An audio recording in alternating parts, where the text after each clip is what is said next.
Welcome to Penrose Learning, where we make understanding easy. In this video, I will explain how to replace motor mounts. First, identify symptoms like excessive vibration or clunking noises, especially during acceleration or braking. Gather essential tools such as a floor jack, jack stands, various wrenches, and a torque wrench. Ensure you have the correct replacement motor mounts for your vehicle. Always prioritize safety by wearing protective gear and working on a level, stable surface before you begin any work. To begin, safely lift the front of your vehicle using a floor jack and secure it firmly on jack stands. This provides crucial working space underneath. Next, locate the engine mounts. There are typically 2 or 3. You might need to remove components like air intake tubes or heat shields to gain clear access to the mount bolts. Carefully inspect the mounts to confirm which ones are worn and require replacement.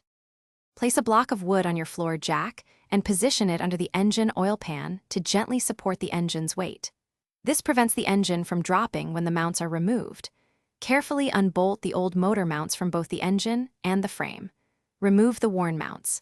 Install the new motor mounts, ensuring they are correctly oriented. Hand tighten all bolts, then lower the engine slightly before fully tightening to the manufacturer's specified torque. Once the new motor mounts are securely in place and all bolts are torqued, reattach any components you disconnected earlier, such as air intake systems or heat shields.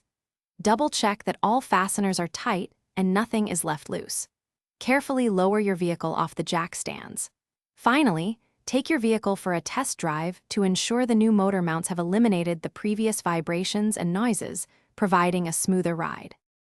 Thanks for watching. If this was helpful, leave a like and consider subscribing. See you next time.